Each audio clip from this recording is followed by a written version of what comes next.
स्वरूप जब बताया गया है तो ब्रह्म स्वरूपतः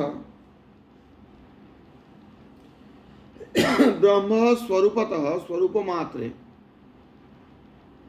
जीव गोस्वामी जी कहते हैं स्वरूप मात्रे वाक्य स्वशब्द नैव चरितार्थता स्यात्।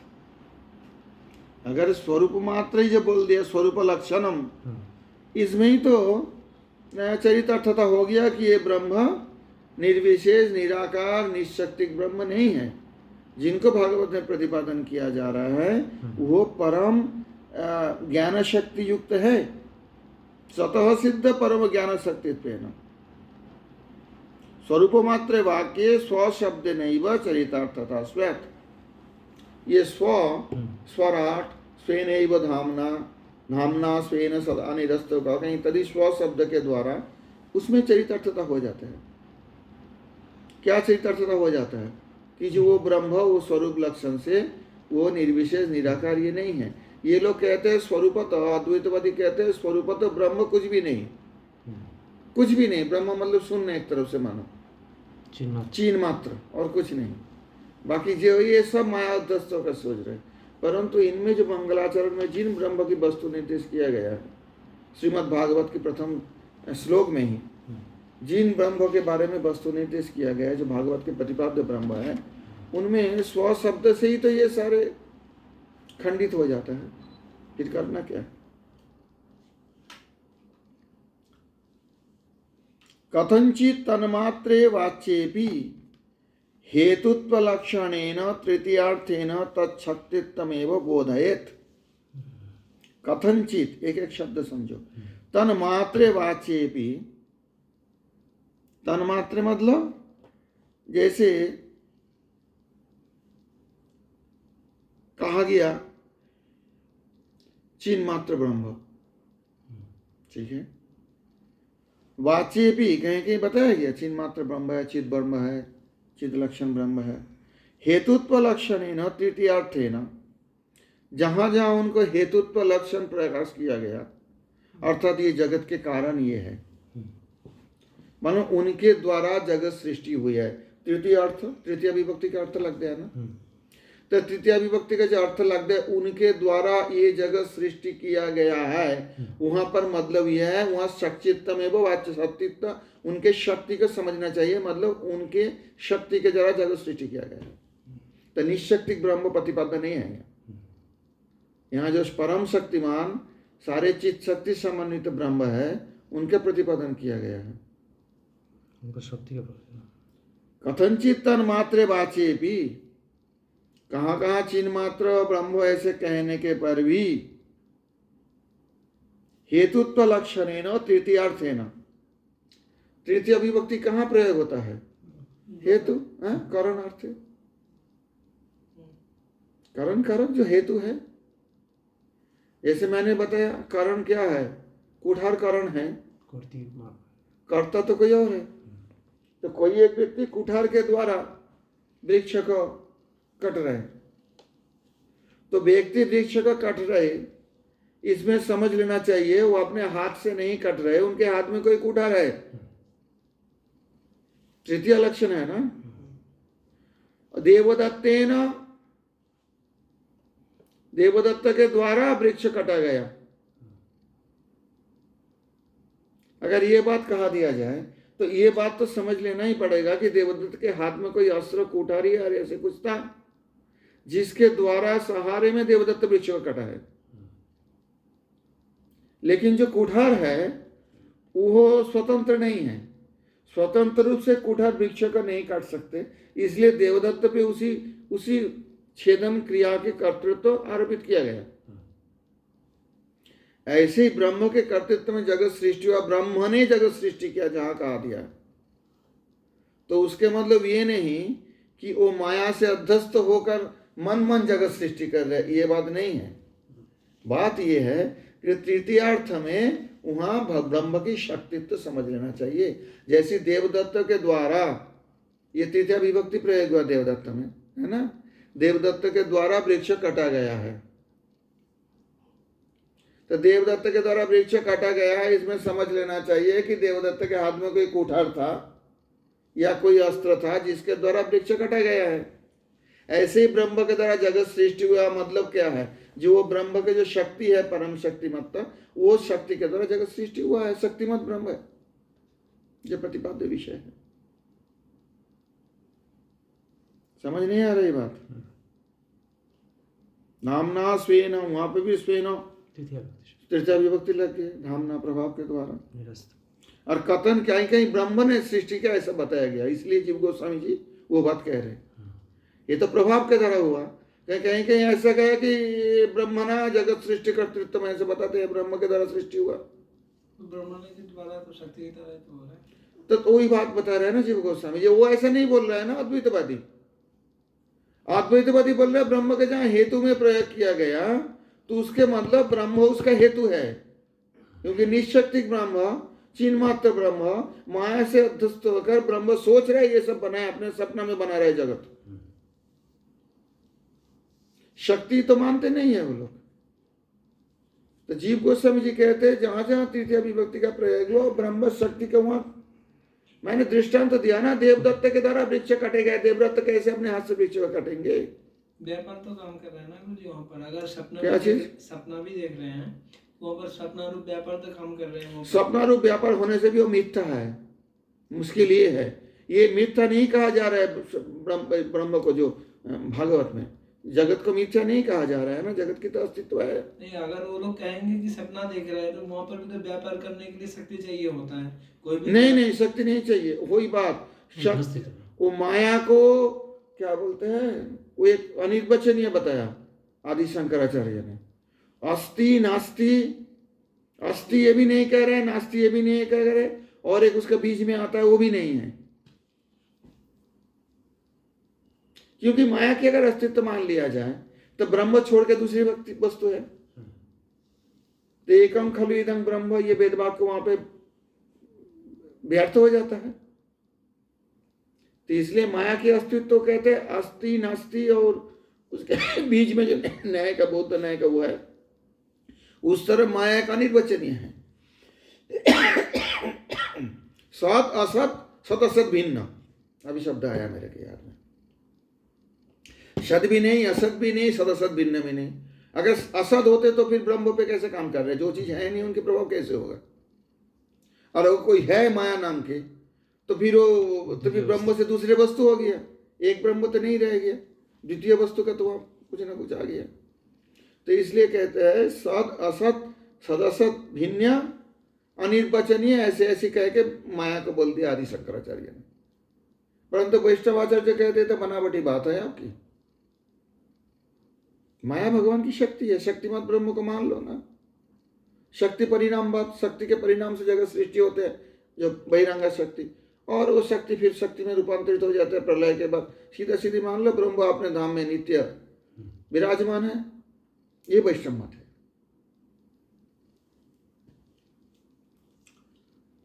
तो इसलिए कथनचित तन्मात्र वाच्ये भी, अब समझ लो बात, हेतुत्व लक्षणेन तृतीयार्थेन तत्शक्तित्वमेव बोधयेत, वहां उनके शक्तित्व समझना चाहिए।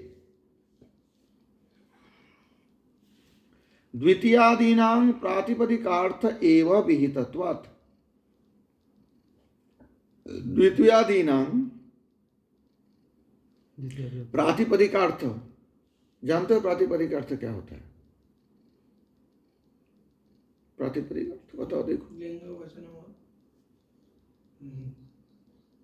लिंग वचन हो, पांचटा जैसे लिंग वचन। सीधा सीधी कहता हूं, राम शब्द है, राम शब्द के प्रातिपदिक राम एक व्यक्ति हैं जिसको प्रतिपादन कर रहे हैं। प्रातिपदिक क्या है? जो प्रतिपादन कर रहे हैं। राम शब्द किसको प्रतिपादन कर रहे हैं? देवदत्त शब्द किसको प्रतिपादन कर रहे हैं? एक व्यक्ति को। तो ये मैं आसानी से बोल रहा हूँ, इसका तो बहुत विचार है व्याकरण में। तो यहाँ कहते हैं द्वितीयादीनां, जहाँ पे द्वितीय विभक्ति का प्रयोग हुआ ब्रह्म में, द्वितीय आदि, द्वितीय से शुरू करके एकदम सप्तमी तक विभक्ति का जहाँ प्रयोग हुआ है, प्रातिपदिकार्थ एवं विहितत्वात्, तो उसमें प्रातिपदिकार्थ ही विहित करने के कारण क्या हुआ, वो ब्रह्म का ही वाचक है। द्वितीयादीनां प्रातिपदिकार्थ एवं विहितत्वात्, क्योंकि यहाँ कर्तृ और करण है तृतीया, कर्तृकारक में भी तृतीया लगते हैं, करण कारक में भी तृतीया लगते हैं। कर्तृकरण है तृतीया, तृतीया विभक्ति जो है कर्तृकरण कर में लगते हैं। अच्छा, अब रह गया प्रथमा विभक्ति और तृतीया विभक्ति, दोनों को छोड़ दो। प्रथमा तो कह ही दिया है उन्हें अपने प्रभाव के द्वारा, वो ब्रह्म जो है तृतीया विभक्ति। तो द्वितीयादि नाम, तो द्वितीय से शुरू करके तृतीय को छोड़कर द्वितीय चतुर्था विभक्ति, चतुर्थी विभक्ति, द्वितीय चतुर्थी पंचमी षष्ठी सप्तमी, ये जो विभक्ति जहाँ जहाँ प्रयोग है, द्वितीयादि नाम प्रातिपदिकार्थ एवं विहितत्वात्, क्योंकि द्वितीय आदि जो भी कुछ प्रयोग हो तो उनमें प्रातिपदिकार्थ विहित होने के कारण उनमें अवश्य कर्ता होंगे, चाहे प्रथमा विभक्ति में हो चाहे तृतीय विभक्ति में हो। समझ नहीं आई? द्वितीय विभक्ति कहाँ लगा, मैं एक बात बताता हूँ। जैसे देवदत्त धनं ददाति, देवदत्त धनं ददाति, देवदत्त धन दे रहे, देवदत्त ओदनं पचति, देवदत्त ओदनं पचति, भात रान्ना कर रहे, चावल रसोई कर रहे, पका रहे देवदत्त। तो इनमें ओदनम ये द्वितीय विभक्ति है। ओदन कर्ता तो होना चाहिए ना, ओदनम पचति बोलने से तो नहीं होगा। कौन कर रहे? देवदत्त कर रहे। चावल कौन पका रहे? देवदत्त पका रहे। तो यहाँ द्वितीय से शुरू करके जहां लगाओगे तृतीय छोड़ के प्रातिपदिक अर्थ ये बात समझ में आई बात? अब आप बोलोगे देवदत्त से ये सामान लिया गया, मैं हिंदी बोल रहा हूं आसानी पड़ेगा, देवदत्त से ये सामान लिया गया, तो देवदत्त से लिया गया, ये सामान लिया गया, देवदत्त तो होना चाहिए, तो प्रातिपदिक अर्थ है। प्रातिपदिक अर्थ में प्रथमा लगते हैं। समझ में आई बात? और द्वितीय तृतीया भी कर्तिकरण में, कर्तिकरण है तृतीया, तो कर्ता में भी कभी कभी तृतीया लगता है। अमुक के द्वारा, जब पैसिव वॉइस हो जाएगा ना, अंग्रेजी में पैसिव वॉइस कहते हैं, अमुक के द्वारा किया गया, अमुक ने किया, देवदत्त ने किया, ये कह सकते देवदत्त के द्वारा किया गया है। तो जहां देवदत्त के द्वारा किया गया वो तृतीया विभक्ति लग गया कर्ता में, और करण में भी तृतीया लगता है जिसके द्वारा किया गया। समझ में आई बात? थोड़ा व्याकरण का, ये व्याकरण इसलिए जानना थोड़ा आवश्यक है, नहीं तो ये टीका समझने में बहुत मुश्किल है। टीका में प्रवेश नहीं होगा। साधारण रूप से तो अर्थ है श्लोकों का, बिना व्याकरण भी कोई अर्थ को याद कर सकते हैं, परंतु ये विचार किया जाए तो यहाँ पर जो कह रहे हैं द्वितीयादीनां प्रातिपदिकार्थ एवं विहितत्वात्, द्वितीय विभक्ति और चतुर्थी विभक्ति और पंचमी विभक्ति और षष्ठी विभक्ति कहीं भी लगाओ, सप्तमी विभक्ति, वो सारे विभक्ति लग गए एक श्लोक में श्रीमद् भागवत का, यस्मिन् यतो यस्यैन च यस्य यस्मात् यस्मै यथा यदुतजस्त्व परः परो वा भावः करोति विकरोति पृथक् स्वभावः संचादिता तदखिलं भवतः स्वरूपम। प्रहलाद महाराज जी कहते हैं सारे विभक्ति जिसमें लग गए आप ही के स्वरूप। प्रातिपदिक अर्थ कौन है? वो ब्रह्म है। प्रातिपदिक अर्थ विहितत्वात्। तस्य च ज्ञानोपाधि रूपत्वे स्वशब्द वैयर्थं स्यात्। इसमें भी विचार है। धाम्ना स्वेन सदा निरस्त कुहकं, स्वेन धाम्ना, अगर ये स्वशब्द कहने से ये प्रतिपादन होता है कि ज्ञान रूप उपाधि नहीं लगा है ब्रह्म पे।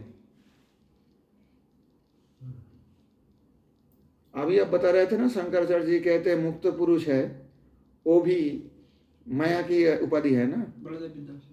हाँ, बलदेव विद्याभूषण प्रभु बताए माया उपाधि है उनके मत में। मिथ्याचार होता है। कौन के मत में?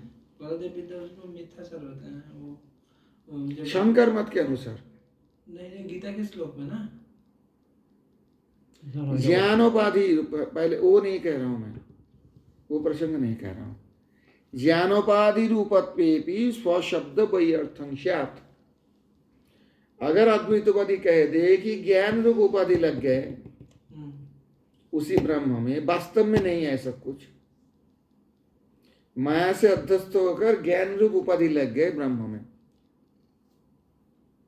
अगर उपाधि लग गए तो धामना स्वेन स्व शब्द क्यों प्रयुक्त, व्यर्थ हो गया शब्द। यहाँ हमारे भागवत में जो ब्रह्म का प्रतिपादन किया गया, धामना स्वेन सदा निरस्त कुहकं स्व स्वेन, अपने प्रभाव से। तो उपाधि जो लगता है अपना नहीं है, उपाधि तो लगाया गया। कोई बालक जन्म लेता है, वो ना तो एमए होता है ना बीए होता है, जब वो परीक्षा देके ज्ञान रूप उपाधि लाभ करता है बाहर से ज्ञान संग्रह करके, जो स्वरूप तो उसमें नहीं था। एक बात समझो, उपाधि कैसे होता है ज्ञान उपाधि। आपने जब जन्म लिया, आपके ऊपर ज्ञान का उपाधि नहीं था, सिर्फ एक व्यक्ति है जन्म लिया, शांतनु नाम रखा, देवदत्त नाम रखा, को भी देवदत्त जन्म लिया है, तो बीए पास भी नहीं है, एमए पास भी नहीं है, डॉक्टरेट भी नहीं है उसको उपाधि। परंतु वो बालक जब बड़ा होके पढ़ा लिखा करके ज्ञान अर्जन करके कुछ उपाधि प्राप्त करते हैं, वो ज्ञानोपाधि होता है, जो कि उसका स्वरूप में नहीं है। क्या हो गया? तो ब्रह्म अगर ज्ञानोपाधि है कह दिया जाए, ज्ञान रूप उपाधि प्राप्त होकर जगत मान रहे अपने को, तो वो भी तो कि स्व शब्द तो व्यर्थ हो गया। फिर धामना सेन सदा निरस्त को, उनका अपने प्रभाव है, ज्ञानोपाधि नहीं है।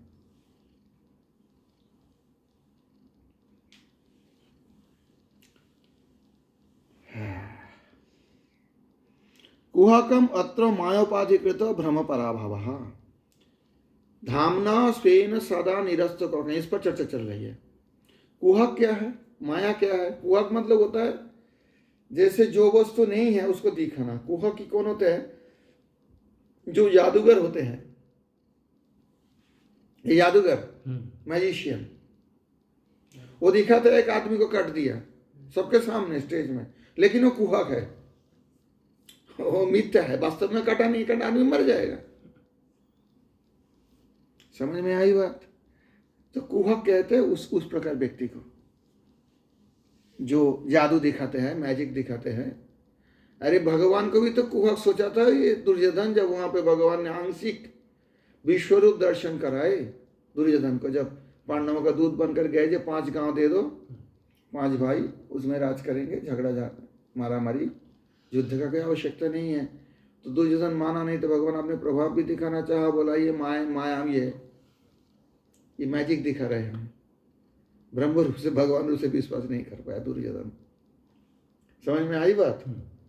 तो ये कुहक जो है, धामना स्वेन, अपने प्रभाव के द्वारा, सदा निरस्त कुहकं, सदा सर्वदा अनंत काल के लिए, अनादि अनंत तक, अतीत वर्तमान भविष्य में निरस्त कुहकं, कुहक निरस्त है। कुहक कौन है?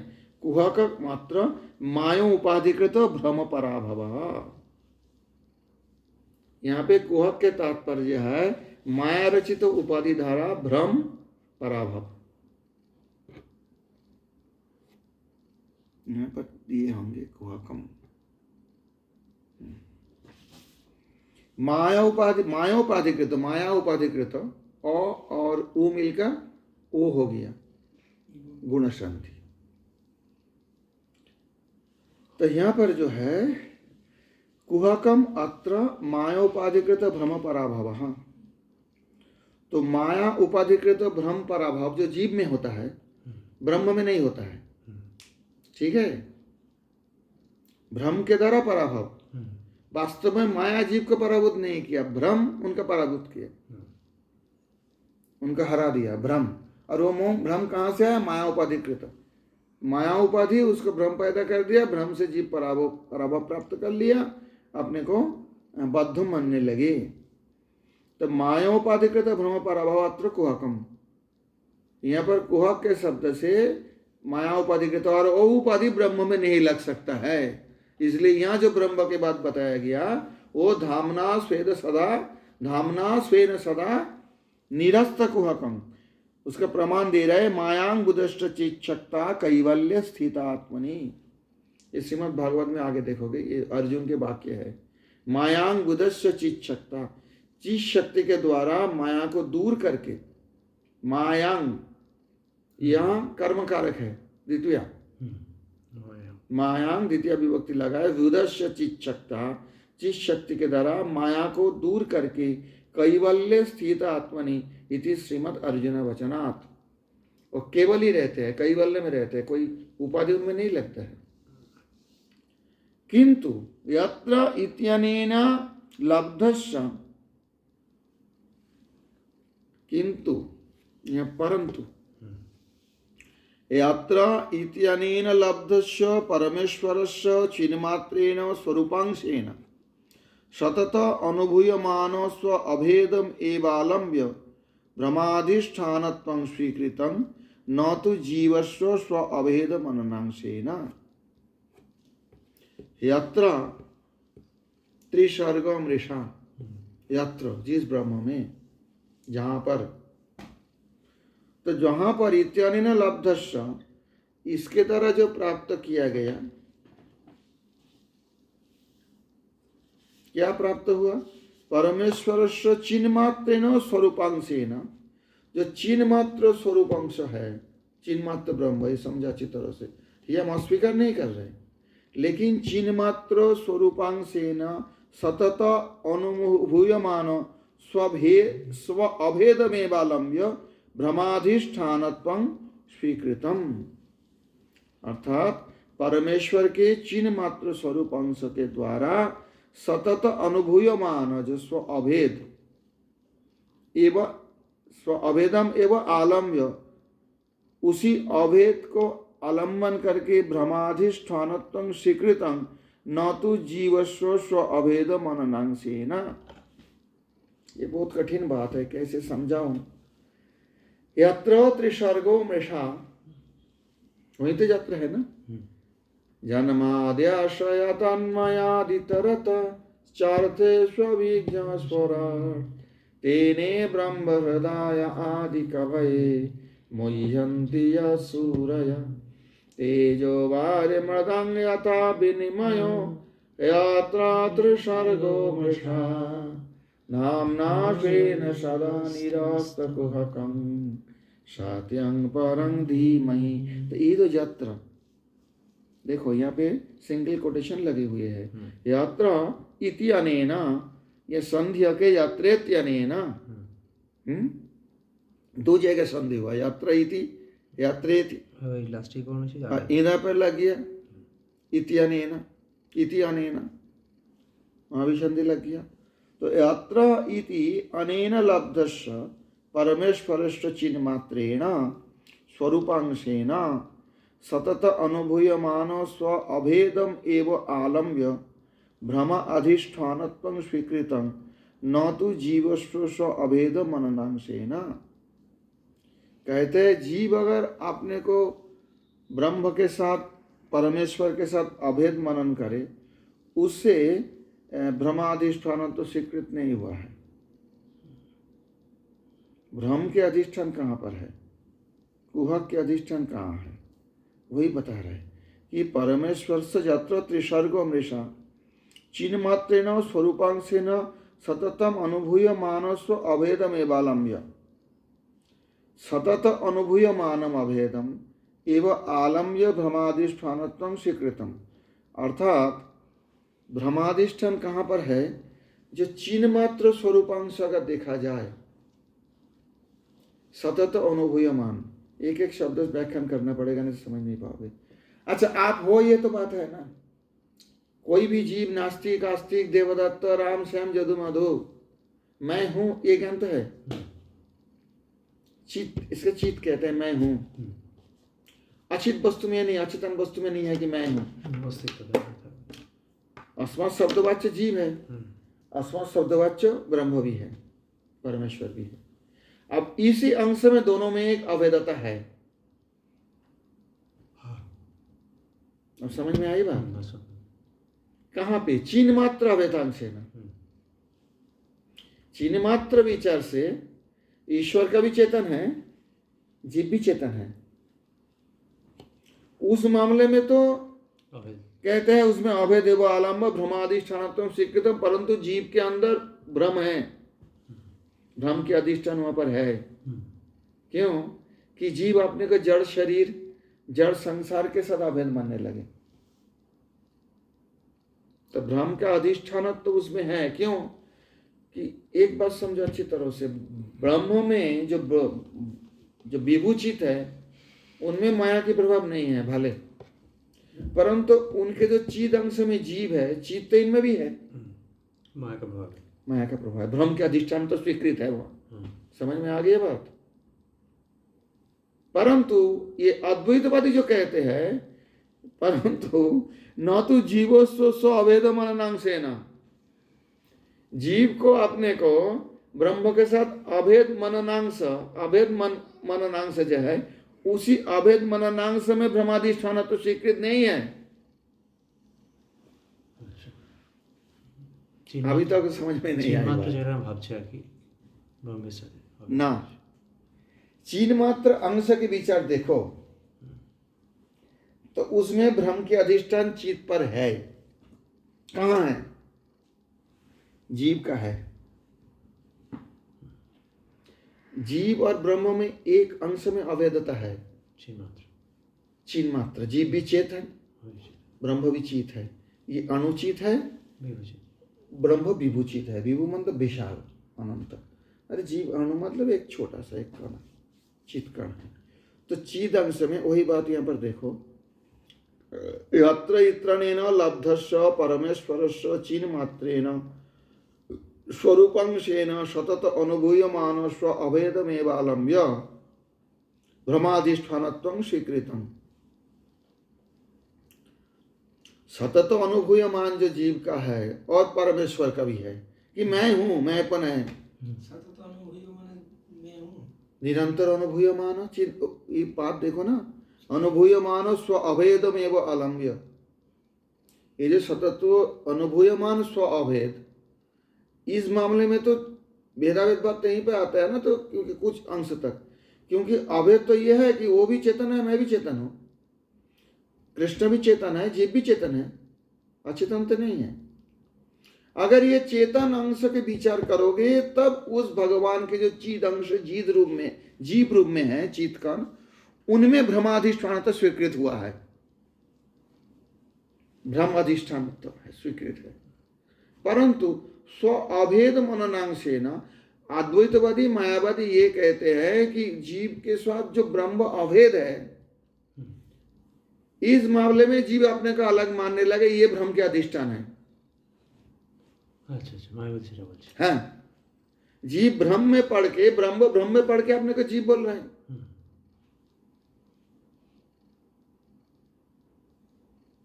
ये मायावत खंडन है यहाँ पे। न तो जीवस्व स्व अभेद मननांशेन, जीव अपने को ब्रह्म के साथ अभेद मानेंगे, इस अंश में स्वीकार्य नहीं है, ब्रह्म अधिष्ठान तो स्वीकृत नहीं है। यहाँ मननांशेन स्व अभेद, जीवस्व स्व अभेद मननांशेन ब्रह्माधिष्ठान न तो स्वीकृतम। स्वीकार किसमें कर रहे हैं? स्वीकार अद्वैत स्वीकार कर रहे हैं। ब्रह्माधिष्ठान यहाँ पर जो अनुभूय सततम अनुभूयमानम एवं आलम्ब्य स्व अभेदम एवं आलम्ब्य। स्व अभेद मतलब मैं जीव हूं, आप ब्रह्म हो। एक गाना है बहुत सुंदर, हम में क्या है, तुम में से भेद एक ही, तो मैं नर हूं तुम नारायण, मैं हूं संसार के हाथों में, संसार तुम्हारे हाथों में। ये कीर्तन करते हैं ना भागवत में, मुझ में तुझ में भेद यही, मेरे को याद नहीं आ रहा है पूरा, कि हे भगवान मेरे में आप में एक भेद है, ठीक है, मैं नर हूं तुम नारायण हो, मैं संसार के चक्कर में हूं, संसार के हाथ में, माया के हाथ में, और संसार तुम्हारे हाथों में, और पूरे माया के तुम नियंता हो, मैं माया बस हूं।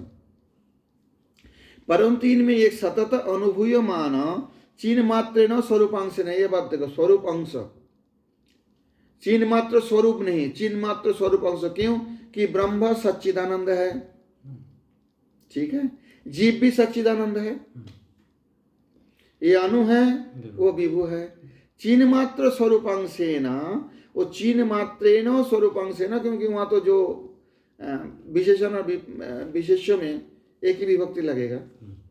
चिन्ह मात्रेण स्वरूपांशेन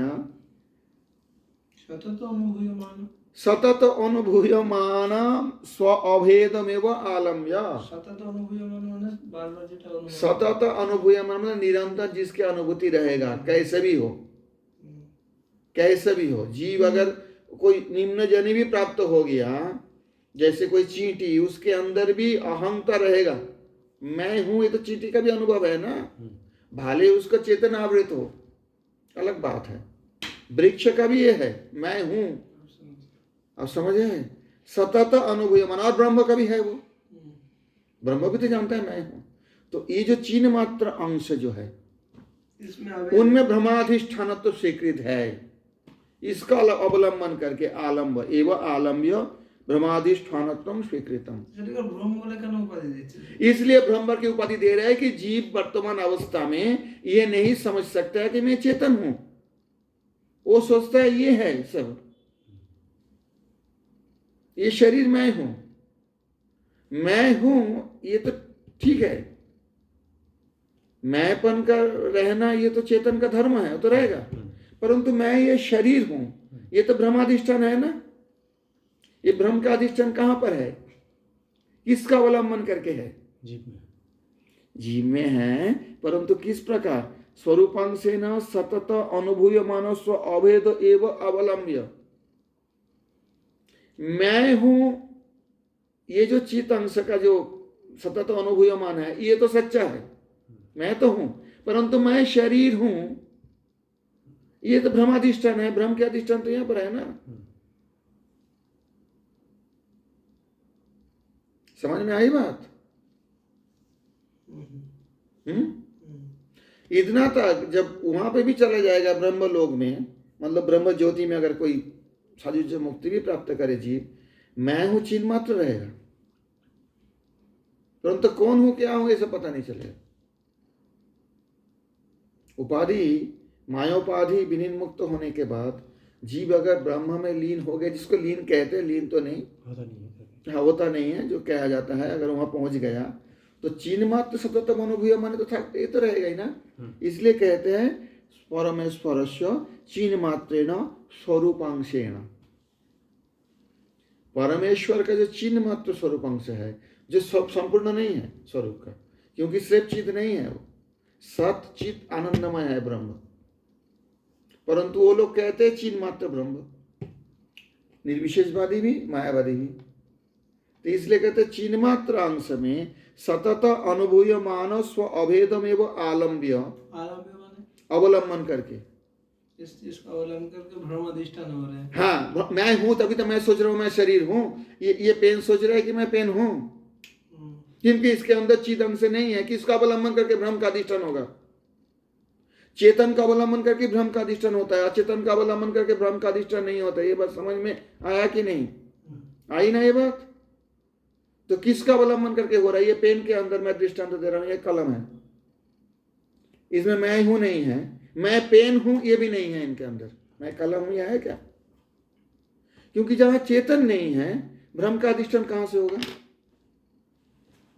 ये बात समझ लो, मैं सरल रूप से जो चेतन नहीं है उसका भ्रम होगा? सीधी बात है।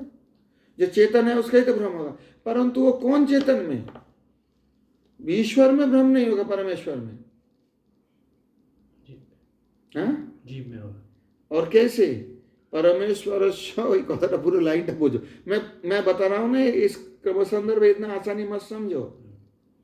लोहे की चना चबाना जानते हो? ऐसे ही चबाना पड़ेगा इनके एक एक शब्दों को। इसलिए ये पढ़ाने वाले बहुत कम हैं। लोहे की चना चबाना होता है, क्योंकि इनमें जो तत्व दिया है समझने के लिए, एक लाइन में देखो ना इतना समय लेना पड़ता है। यत्र इत्यनेन लब्धस्य परमेश्वरस्य चिन्मात्रेण स्वरूपांशेन सतत अनुभूयमान स्व अभेदमेव आलम्ब्य भ्रमाधिष्ठानत्वं स्वीकृतम्। बस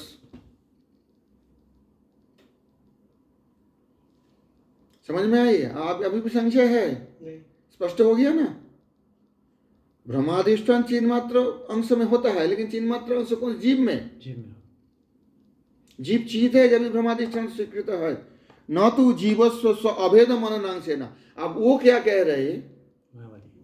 मायावादी क्या कह रहे कि जीव को जो स्व अभेद मननांश है, स्व अभेद मतलब ब्रह्म के साथ अभेद, जीव ब्रह्म ही बना पर ब्रह्म सत्य जगन मिथ्या, ये जो मननांश है उनमें भ्रम के अधिष्ठान नहीं होता है। क्यों नहीं होता है? चिन्ह मात्र में आमी चित वो चित। हाँ, मैं हूँ चित, अनुचित। मैं चेतन हूँ, वो चेतन हूँ, इसमें भ्रम नहीं है। इसमें तो भ्रम नहीं है ना, भ्रम के अधिष्ठान नहीं है। ना तो जीवस्व स्व अभेद मननांश है ना, ये बात समझा अच्छी तरह से। भ्रमाधिष्ठान तो स्वीकृत नहीं है वो। ভ্রমটা শুধু আছে, অভেদ মনোনাংশে ভ্রম নেই, শুধুমাত্র सतत अनुभूयमान स्वाभेदमेव आलम्ब्य भ्रमाधिष्ठानत्वं स्वीकृतं न तो जीवस्व स्व अभेद मननांशेन। जीव अगर मनन करे, चिंतन करे, हाँ, कि मैं ब्रह्म हूँ, मैं ब्रह्म हूँ, मैं ब्रह्म हूँ, मैं ये हूँ, चेतन हूँ, ये हूँ, इस मननांश में भ्रमाधिष्ठानत्व नहीं है। अर्थात मैं हूँ, इसमें कोई भ्रम है क्या? आप समझे अच्छी तरह से। मैं हूं, इसमें तो भ्रम नहीं है, इसमें भ्रमाधिष्ठान तो नहीं है। तो उसके मतलब क्या बोल रहा है मायावादी का जो ये है कि ब्रह्म और जीव एक है, वो गलत बात हो गया ना। यहाँ मैं हूं है तो जीव भी सोच रहे हैं, इसमें तो भ्रम नहीं है। दोनों का अलग सत्ता है, इसमें भ्रम नहीं है। मैं हूं ये जो मननांश है, मायावादी कहते हैं नहीं कहना चाहिए, ये भ्रम के अधिष्ठान से जीव सोच रहे मैं हूं, परंतु जीव गोस्वामी जी कह रहे हैं जीव जो सोच रहे मैं हूं, ये जो मननांश है, इसमें भ्रम नहीं। हाँ, इनमें कोई भ्रम के अधिष्ठान तो नहीं है। मैं हूं, ये तो जीव हूं मैं। वो कहते हैं मैं हूं, ये जो जीव सोच रहा है ये होना नहीं चाहिए। मैं रहेगा, हूं नहीं रहेगा। समझ नहीं पा रहा? जैसे मान लो एक ही अगर सत्ता है, कल्पना करो ऐसे कुछ है कि एक ही व्यक्ति और कुछ नहीं है, तो मैं रहेगा, हूं नहीं रहेगा। मैं हूं, ये है, ये है, ये है। जहां पे ये बात होती है, हिंदी में मैं समझा रहा हूं, वहां पर अलग अलग है। और सिर्फ एक व्यक्ति है, पूरे संसार में कुछ नहीं है, मैं। तो मायावादियों का कहना है जीव जो मैं हूं ये मनन कर रहे हैं, ये भी भ्रम के कारण बन रहे। वास्तव में मैं है, मैं हूं नहीं। स्पष्ट हुआ? थोड़ा और स्पष्ट हुआ? न सो स्व अभेद मननांशेन, उसमें भ्रमाधिष्ठानत्व जो लोग बोलते हैं वो बात नहीं है। कहाँ गया?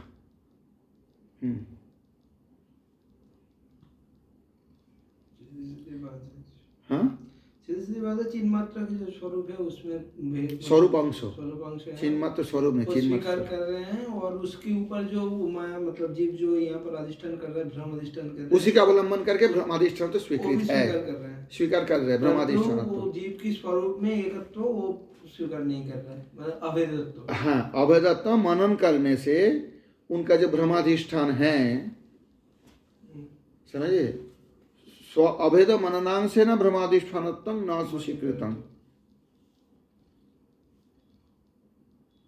स्व अभेद मननांश जहां होगा मैं हूं नहीं रहेगा। मायावादी ये कहते हैं कि मैं हूं कहना भी गलत है, जीव का अलग अस्तित्व ही नहीं है, वो भ्रम के अधिष्ठान है, वो कहते हैं। समझे बात?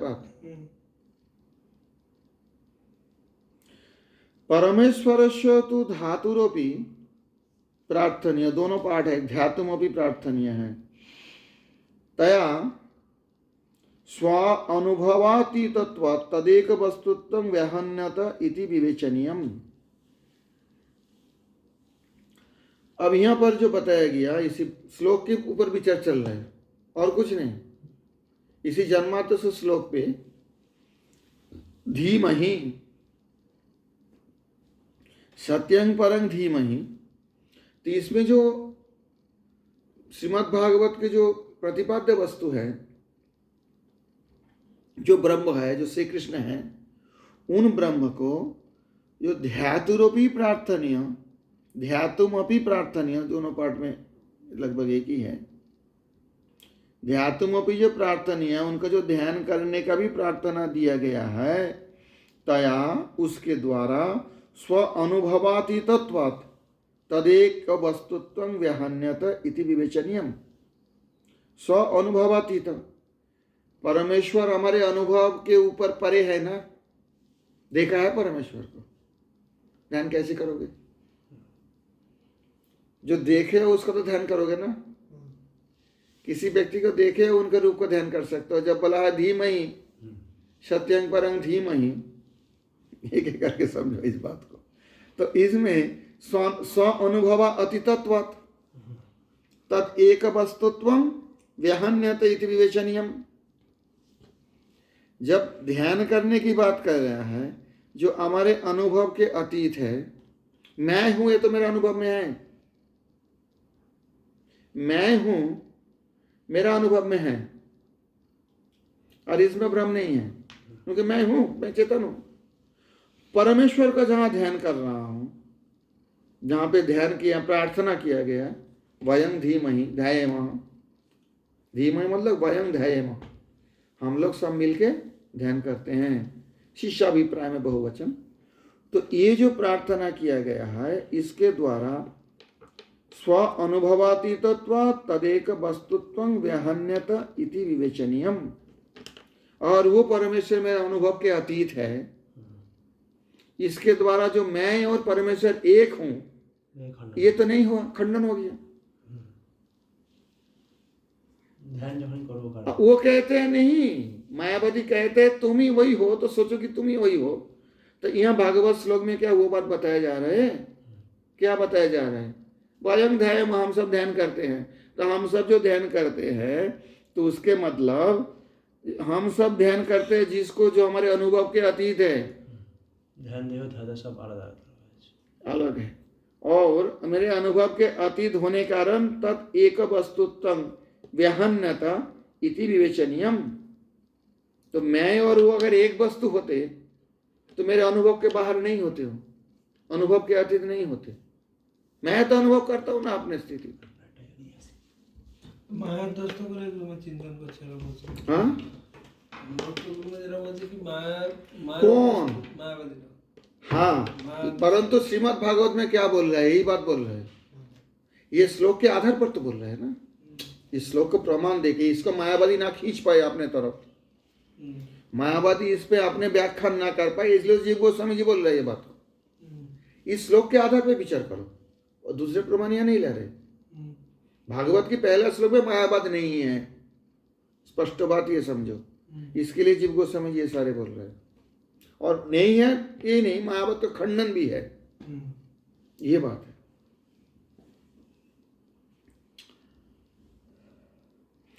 स्व अनुभवातीत स्वानुभवातीतत्वात् तदेक वस्तुत्वं व्यहन्यत इति विवेचनीयम। अथ तत्तत्सर्वं घटयितुं तटस्थ लक्षणम।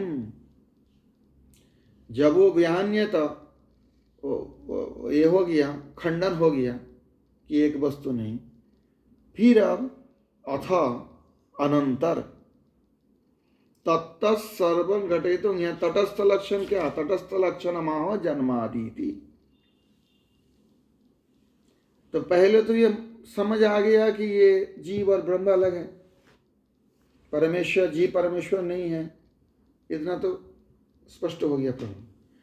तो स्वरूप लक्षण जो ब्रह्म का वर्णन किया गया वो जीव का नहीं है।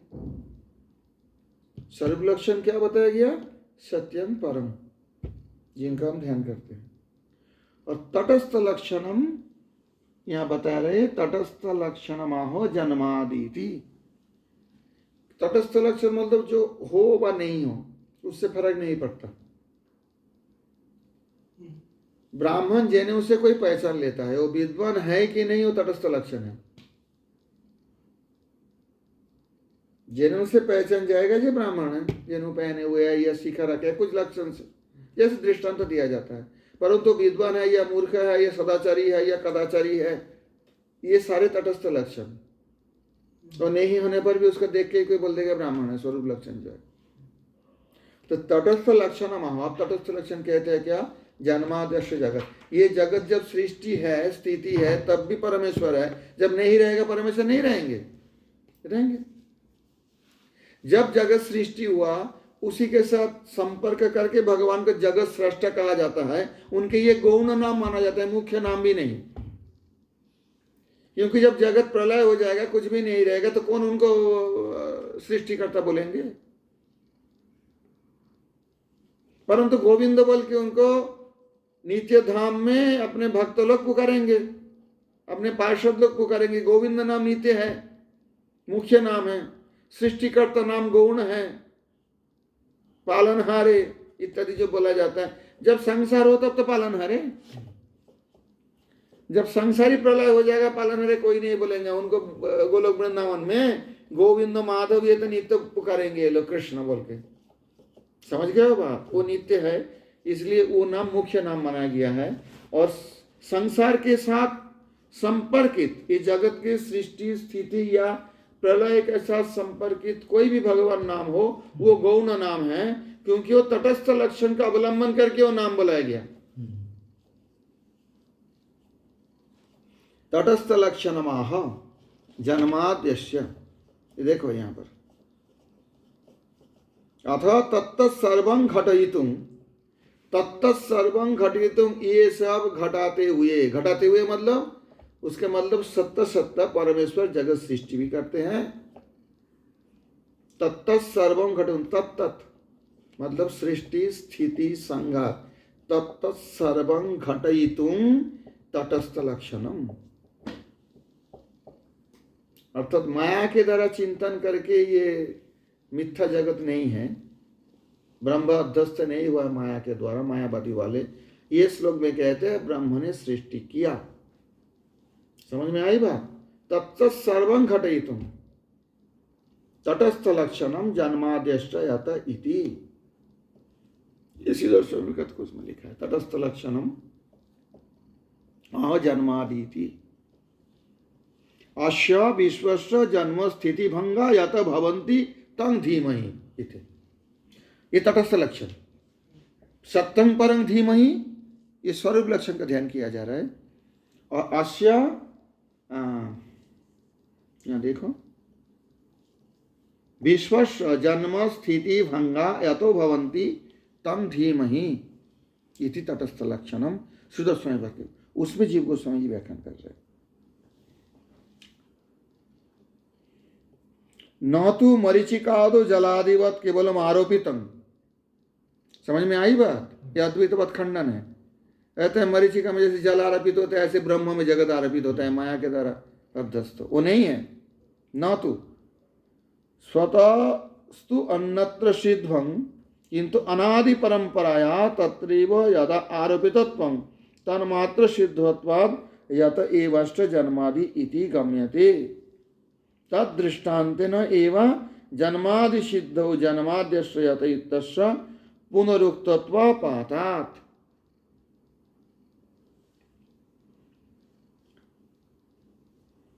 अनादि परंपराया तत्रैव यदा आरोपितत्वं तन्मात्र सिद्धत्वात्, कहते हैं केवल आरोपित स्वतः स्तु अन्यत्र सिद्धं किंतु अनादि परंपराया तत्रैव यद आरोपितत्वं तन्मात्र सिद्धत्वात् यत एवास्य जन्मादि इति गम्यते। कहते हैं मरीचिका में जल जैसे आरोपित है, ये मरीचिका में जल आरोपित है, वास्तव में नहीं है, परंतु ब्रह्म में जो सृष्टिकर्ता रूप उपाधि आरोपित है, ये अनादि परंपरा सिद्ध है। समझ में आई बात? किंतु अनादि परंपराया तत्रैव यदा आरोपितत्वं, वहां पर जो आरोप हुआ ब्रह्म पे जगत सृष्टि आदि तटस्थ लक्षण, जगत की सृष्टि भी करते हैं, ब्रह्म जो है परमेश्वर जगत को पालन भी करते हैं और इनको संहार भी करते हैं, ये जो है तन्मात्र सिद्धत्वात् यत एवास्य जन्मादि, वो सिद्ध है। वो आरोप सिद्ध है, तन्मात्र सिद्धत्वात्। केवलम आरोपितम नहीं, वास्तव में आरोपित है ये। मरीचिकादौ जलादिवत केवलम आरोपितम न तो स्वतस्व अन्यत्र सिद्धम।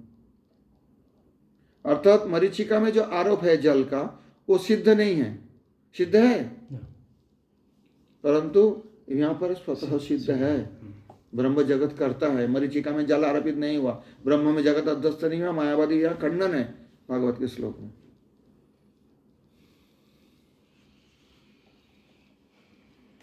तन्मात्र सिद्धत्वात् यत एवास्य जन्मादि इति गम्यते। यत एव अस्य जन्म, अस्य मतलब ये संसार का, विश्व का। तद दृष्टांत नैव जन्मादि सिद्धौ जन्माद्यश्च यत इत्यस्य पुनरुक्तत्वात्। उसी दृष्टांत से ही जन्मा आदि सिद्धौ, जन्म आदि मतलब जन्म स्थिति भंग, तीन सिद्धि होने के कारण जन्माद्यश्च यत इत्यस्य पुनरुक्तत्व आपातात, ये पुनरुक्त उसमें आपातित कर दिया। क्यों पुनरुक्त, इसमें एक बात है। पुनरुक्त क्यों बताया गया, बताओ देखो। अरे जन्म हुआ तभी तो हम बोल रहे हैं भगवान जन्माद्यश्च यत। संसार की सृष्टि हुआ जब तो हम बैठ के भागवत पढ़ रहे हैं, जब तो हम ये भगवत छपवाए कहीं, वो छपवाना भगवत खरीद के लाए। ये जो सब है, जन्म हुआ संसार का और वास्तव में मुझे एक शरीर मिला है, ये बात तो है। ते पुनरुक्त पाठ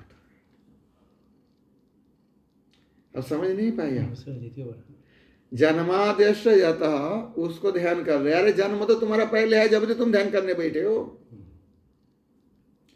सृष्टि है जब तो बोल रहे वयं ध्यायेम, हम सब ध्यान करेंगे। तो तुम सब कहां से आए हो? हाँ, जन्म होने के बाद ही तो आए हैं ना। तो इसलिए पुनरुक्तत्व आपात, यहाँ पुनरुक्ति हुआ एक तरह से। तदृष्टांत नैव जन्मादि सिद्धौ जन्माद्यश्च इत्यस्य पुनरुक्तत्व आपातात। आपात दृष्टि से लग रहे पुनरुक्ति हो रहा है इसमें। इतना तक रहने दो, क्योंकि इसके बाद फिर दूसरा प्रसंग आएगा अन्वय इतरतश्च। एक एक शब्द में जो है बहुत कुछ बातें छिपी हुई हैं। और ये मैंने बताया, ये जीव गोस्वामी जी की कृपा हो तो इसमें प्रवेश कर पाओगे, नहीं तो ये लोहे के चने चिबाना होता है क्रम संदर्भ। श्रीमद्भागवतं प्रमाणममलं, श्रीमद्भागवतं पुराणममलं, यद्वैष्णवानां प्रियं, यस्मिन् पारमहंसमेकममलं ज्ञानं परं गीयते। तत्र ज्ञानविरागभक्तिसहितं नैष्कर्म्यमाविष्कृतं, तच्छृण्वन् प्रपठन् विचरणो परो भक्त्या विमोचे नरः। कस्मै येन विभासितोऽयमतुलो ज्ञानप्रदीपः पुरा, तद्रूपेण च नारदाय मुनये कृष्णाय तद्रूपिणा। योगीन्द्राय तदात्मनाथ भगवत् राताय कारुण्यत, स्तच्छुद्धं विमलं विशोकममृतं सत्यं परं धीमहि। निताय गौर प्रेमानंदे। हरि हरि बोल। श्रीमद्भागवत महापुराण की